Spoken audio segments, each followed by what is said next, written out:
Selamat malam. Kita berjumpa kembali pada hari ini, tanggal 22 Februari, hari Kamis. Hari ini betul-betul Tuhan melalui Santo Petrus sebagai wakil menasihati kami para gembala supaya betul menjadi gembala yang baik, tidak hanya berpotensi sebagai orang-orang terpilih, tapi harus menjadi gembala yang baik.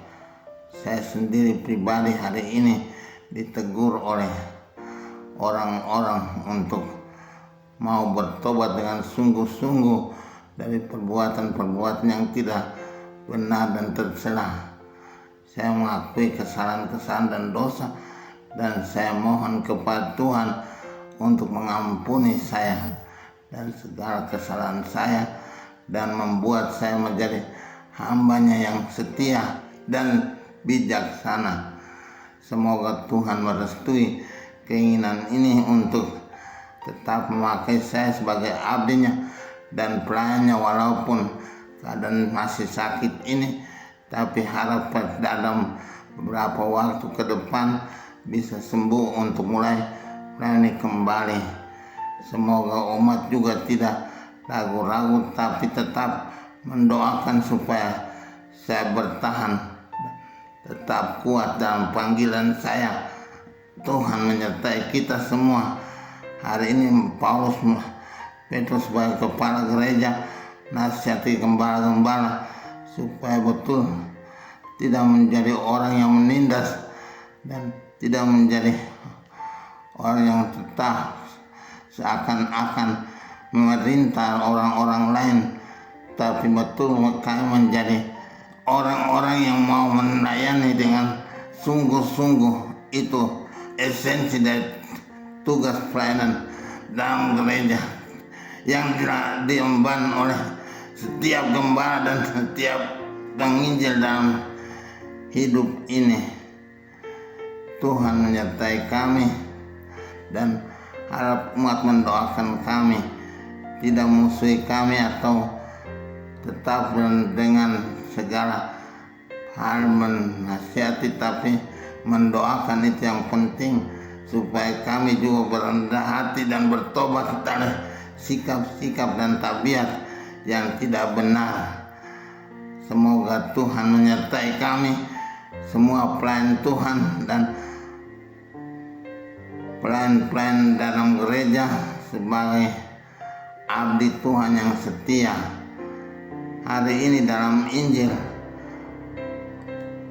Yesus mau bertanya pada para murid tentang siapakah dirinya.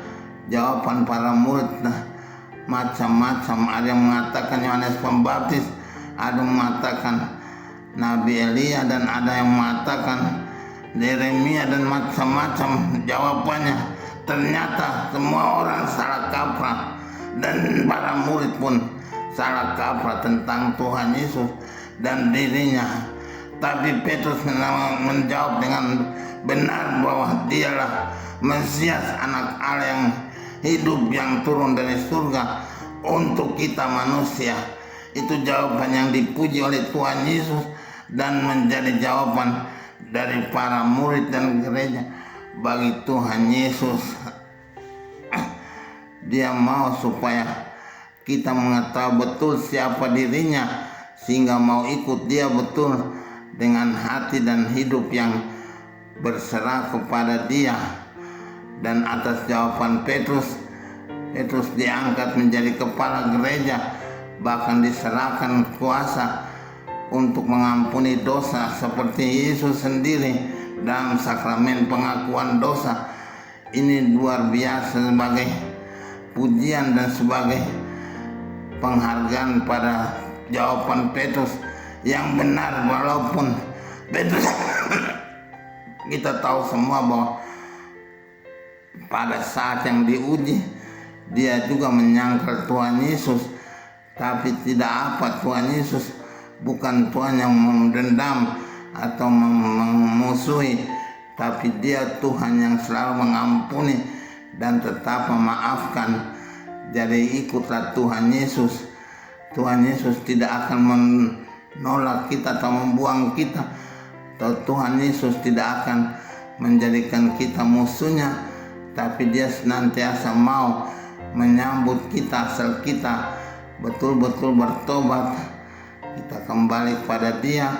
Dia membuka pintu pengampunan dan pintu kerahiman untuk menebus jiwa-jiwa kita, supaya kita menjadi anak-anaknya dan menjadi warga surga yang berada di dunia ini.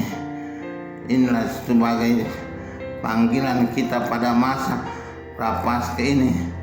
Sering kita merasa diri kita orang berdosa, benar berdosa, sehingga tidak bisa diampuni Tuhan juga. Tapi tidak, Tuhan mempunyai sikap pengampunan yang sejati, selalu mempunyai sikap betul-betul mau menyambut kembali anaknya ke dalam rumah yang kudus. Itu sikap Tuhan.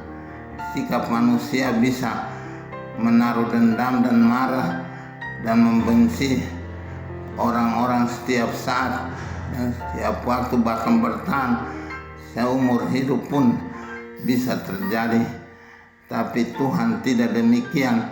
Tuhan tidak seperti kita. Bayangkan kalau Tuhan seperti kita, padahal kita semua orang berdosa, tiap hari berdosa, maka tidak ada orang yang masuk surga. Tapi Tuhan tidak demikian. Tuhan selalu membuka pintu pengampunan dan memberikan rahmat pengampunan kepada orang yang bertobat. Itu menjadi alasan kita dalam masa prapaskah ini berusaha sungguh-sungguh, walaupun sering gagal, tapi pasti Tuhan mempunyai tempat untuk orang yang mau memohon rahmat pengampunan kepada Dia. Semoga hari ini kita melihat lagi kesempatan itu, dan kita juga sering mengampuni. Kalau kita mohon pengampunan dari Tuhan, maka juga kita sendiri pun rela mengampuni sesama yang bersalah pada kita. Semoga demikian. Amin.